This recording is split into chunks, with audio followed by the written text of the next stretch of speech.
Welcome back to the Meeple Marathon, everybody.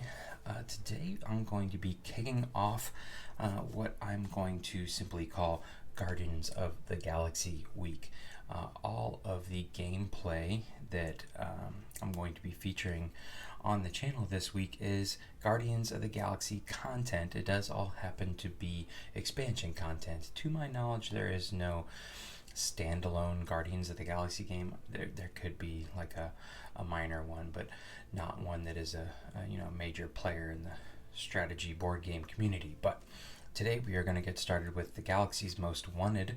This is the second kind of, I guess you could say, large box expansion for Marvel Champions.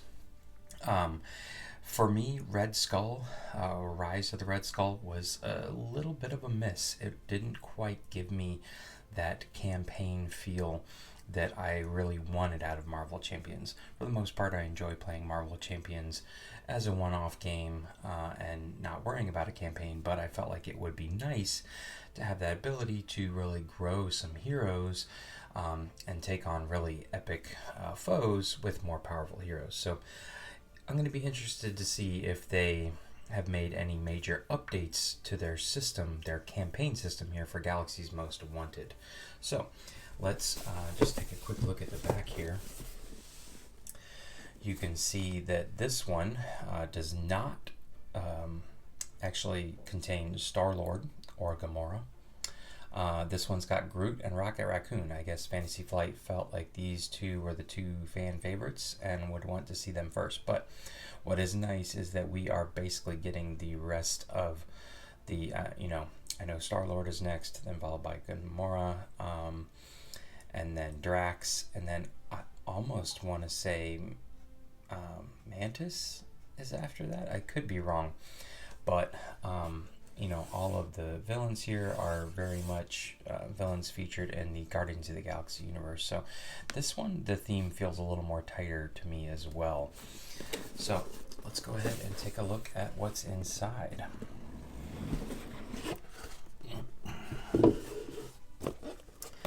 Alright, so we have a rule book here, and then a piece of cardboard and some cards.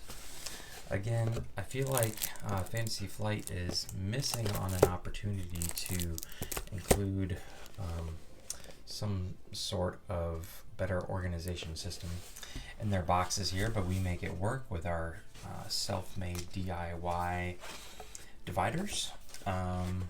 So yeah, it's fine. All right. Let's see here. I'm not seeing anything that is different. Keywords new to this expansion. Here we go. Hinder. When a card with the Hinder keyword is revealed, place X threat on that card. Patrol. While any minions with the Patrol keyword are engaged with a player, that player cannot thwart the main scheme. And Stalwart. A character that has the Stalwart keyword cannot be stunned or confused. Okay, and Villainous. When a minion with the Villainous keyword activates, give it a face-down boost card from the top of the encounter deck. When you resolve that minion's activation, turn the boost card face up and apply its boost icons to the minion's stats for this activation. If the boost card has a boost ability, resolve its effects. I'm definitely not going to remember that. And Victory X. When a card with the Victory X keyword is defeated, place it in the Victory display instead of its owner's discard pile. Victory Display. The Victory Display is an out-of-play game area shared by all players. Cards in the Victory Display follow the standard rules for out-of-play cards. Amplify icon. This is new. The Amplify icon increases the number of boost icons on boost cards. When a boost card is turned face up during an enemy activation, add one additional boost icon to that card. Wow. Each of the scenarios in this expansion can be played individually, as standalone adventures, or as part of one epic campaign. Yeah, we do that. Campaign mode, campaign specific cards, cards from the market, cards from the encounter set, units and markets. And so a lot of this appears to be the same. They have the same kind of standard comic book style intro to the scenario. So there you go. And tomorrow We will be playing through one of these scenarios on the channel. It'll either be the first one or the second one. We'll take a look and we'll see which one could be more interesting just to show on the channel. But if it is the second one, certainly, or even the first one, that may contain spoilers. So I am warning you now. We got a lot of cards here, and it's basically nothing but cards. So 1, 2, 3, 4, 5 packages of cards. There's our heroes. So let's go ahead and take a closer look at them. Alright, here we have Rocket Racoon. What's interesting is that Rocket Racoon nor Groot have an alter ego. They're always Rocket Racoon and Groot. So this appears to be his hero side, and then he's got his alter ego side, which is still Rocket Racoon. Okay.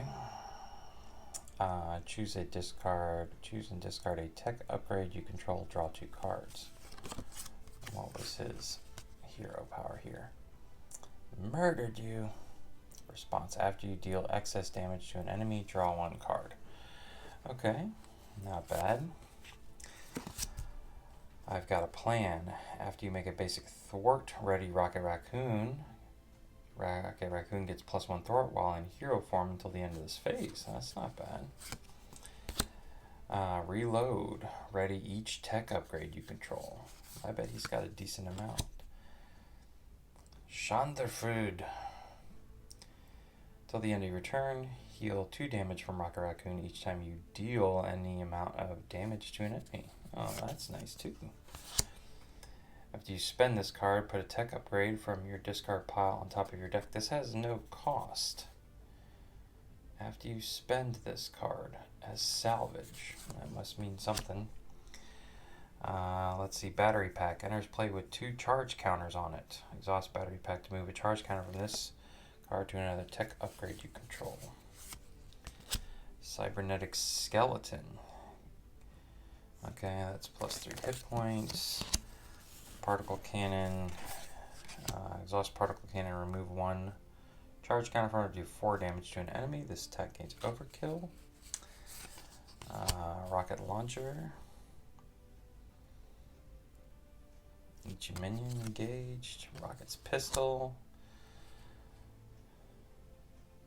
So basically these are all, you know, they have limited use. They can't just stay out there forever. Thrust boots. +1 thwart with the thrust boots. Alright, let's see who his allies are. Bug. I've honestly never heard of Bug. Alright, chase them down. We've seen that before. Into the fray. We've seen this card before. Looking for trouble. Discard cards from the top of the encounter deck until you discard a minion. Put that minion into play, engage with you, remove 3 threat from the main scheme. It's a free event. Okay. Relentless Assault. Deal 5 damage to a minion if you pay for this card using the fight resource. This attack gains overkill. And he's all about, he gets benefits, remember, from overkill. Follow through. I feel like we've seen this card before. Hand cannon. I still haven't seen something that uses salvage. This attack gains overkill. Groot as an ally. Weird that they would put that in. Flora and fauna event. Oh, here's the team up keyword again. Place 2 growth counters on Groot and ready him, or place 2 charge counters on Rocket Racoon. Upgrade and ready that up. Alright. Then we've got our standard doubles here. Booster boots. When you would take any amount of damage from an attack, exhaust booster boots and discard the top card from your deck. Okay. And his obligation is Crisis on Half-World. I don't really know his backstory that much. Vendetta. Blackjack O'Hare. I have never heard of this gentleman, but he looks like the arch nemesis of Rocket Racoon. Okay, so that was all of Rocket Racoon's deck. Again, he's obviously for 1 card's worth meant to be played with Groot here. Let's take a look at Groot's deck. Alright, so this is hero side. When Groot would take any amount of damage, remove that many growth counters from him. For each growth counter removed this way, prevent one of that damage. Okay. Or his alter ego side, which is also Groot. Place 2 growth counters on Groot. Okay. So you can like build up shields with Groot. That's the first time I've seen that. Fruition. Place 2 growth counters on Groot to a maximum of 10. 0 cost event. I like that. I am Groot. Remove threat from the scheme equal to the number of growth counters on Groot. Oh, I'm kind of liking where this is going. Deal damage to an enemy equal to the number of growth counters on Groot. Interesting. Wait, did it say you have to remove? When Groot would take any amount of damage, remove that many growth counters. So, yeah, you can build them up, but it sounds like they're going to automatically be taken off anytime he takes damage. So how do you avoid damage? Deal 5 damage to an enemy. If this attack defeats the enemy, place 1 growth counter on Groot. I am really liking the possibilities of Groot here. Remove up to 4 growth counters from Groot. Choose that many friendly characters. Give each of those characters a tough status card. Ooh, and this is one that you can keep out there. Support card. I like that. When Groot makes a basic thwart, remove 1 growth counter from him. Exhaust Entangling Vines. Groot gets +2 thwart. Okay. Lashing Vines. Ready Groot. +3 defense. Vine shield. So this is what you really need. When Groot defends against an attack, remove 1 growth counter from him. And exhaust Vine shield to get +3 defense. So you're giving up 1, but you're gaining. He's already got a defense of what? 3. So you're getting up to 6, which blocks most stuff. Ooh, I'm really liking what I'm seeing from Groot here. Starhawk. Never heard of him. Desperate Defense. Yeah, oh, I've seen something similar to that. Fighting Fit. Okay. So if you're full health, you're dealing more damage. The Power of Protection. Double Resource. Dauntless. While your hero's remaining hit points are equal to or greater than your hero's starting hit points, your hero gains Retaliate 1. Ooh, I like that one. Hard to Ignore. After your hero defends against an attack and takes no damage, exhaust Hard to Ignore, remove 1 threat from the main scheme. That's an upgrade.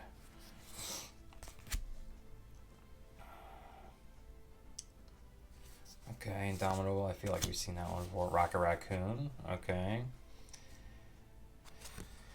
Flora and Fauna, we've seen that one. We've seen these before, obviously. Deft Focus. Alright, superpower cards. Wilt is his obligation. Blazing Inferno and Fernax are his nemesis. And then Fan the Flames. Alright, so that was Groot and Rocket Racoon. I'm actually really excited to play Groot here and test out this whole back and forth with his growth counters. Let's take a look now at a few of the villain cards because I don't want to spoil anything. Okay, so this is what we're going to do for the remaining cards. I'm just going to show you basically just the villains themselves in the order that you would see them in the campaign, probably like their first and second levels. And then I'm just going to show you the other forget what you would call them, but modular side decks here that are going to be mixed in. So I don't want to spoil too much, but some of you may consider even just seeing this much of the rest of the content spoilerish. So this is your chance to turn away, but you will start off your campaign against Drang here. You can see Drang schemes for 1, attacks for 2. After Drang schemes, resolve the Badoon's ship's charge-up ability. So we don't know what that is.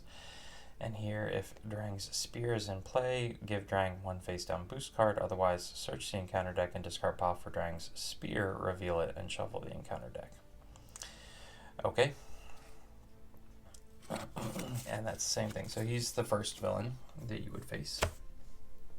And then you're going to go up against the Collector here. When a card would be placed into a discard pile from play, put it face up into the collection instead. In player order, each player must choose to either put the top card of their deck face up into the collection or take 3 damage. So that's the first collector, and then you're actually going to play the collector again. So you have collector A1 and B1 here. Collector gets plus X scheme and attack, where X is equal to the main scheme's current stage. One collector would be defeated, remove 3 threat from the main scheme, and flip this card instead. So he's got a double-sided card here. Collector A2. Collector cannot be defeated. When the round ends, flip this card, then set collector's hit point style to his printed hit points. So there must be something on his scheme that allows you to defeat him, and not just by taking straight hit points. Alright, after that you will be facing Nebula here. Nebula, the first technique attachment revealed each round gains Surge. When Nebula initiates an activation against you, resolve the special ability on each technique attachment in play. Then discard each of those attachments. So she definitely has the biggest personal deck. She has 22 cards in her personal deck here. Basically her second level is the same thing. And then coming in at a close second with a lot of cards is Ronan the Accuser. So he's the big final boss here that we're going after. Toughness, so he's going to come in with a tough status card. When Ronan the Accuser activates against you, give him 1 additional boost card if you control the Power Stone, which here is the Power Stone. After a hero or villain deals 3 or more damage to attached character with a single attack, attach Power Stone to the attacking hero or villain. So that card just kind of lives by itself. But that is all of the main villains in the game. So on top of that, in no particular order here, we have the Badoon Assassins. So this is a group that you could run into. We have the Galactic Artifacts. So these appear to be more attachments than anything. And then Kree Militants. So we know a lot about the Kree. Then we have the Menagerie Medley. So these guys definitely look pretty weird. And then the Space Pirates. And then we have this deck of Ship Command. So I don't think this is necessarily somebody we would fight, but this is definitely going to come in at some point. You know, the Milano's the featured card there. I'm not quite sure how these Ship Command cards are going to be used. There is also a very large Market deck, 28 cards. So this is actually the biggest single deck, other than I guess the hero, pre-made hero decks are bigger, but all of these Market cards that we'll be able to purchase in some way, shape, or form, and they'll be added to our hand. We have this Badoon Headhunter, who's basically like a nemesis, but he's not attached to any particular character. But he has a side scheme, he has, you know, a minion card, and then a couple treachery cards here. Actually, he comes with his own minion, but this is basically a nemesis deck, little mini nemesis deck that they can be mixed in at any point. And then the last thing we have are these side schemes, which I guess you add in when you're playing the campaign. It helps them play better in campaign mode, and you remove them if you're playing one off. So these are all side schemes that you will throw in. I'm assuming one for each scenario because there's 5 of them. So again, that is everything for Galaxy's Most Wanted. I keep just wanting to call it the Guardians of the Galaxy expansion, but its official title is Galaxy's Most Wanted. This is the second campaign expansion, second big box expansion for Marvel Champions. So please join us tomorrow when we will go through a scenario against either Drang or the Collector. Might be the Collector, because he seems like he might have some interesting mechanics that we've never seen before. So keep an eye out for that coming up next on the channel. If you enjoyed this video, please consider giving it a thumbs up. And if you'd like to see more content, including a full week of Guardians of the Galaxy content, please consider subscribing to the channel. Once again, thanks for watching. Have a great day.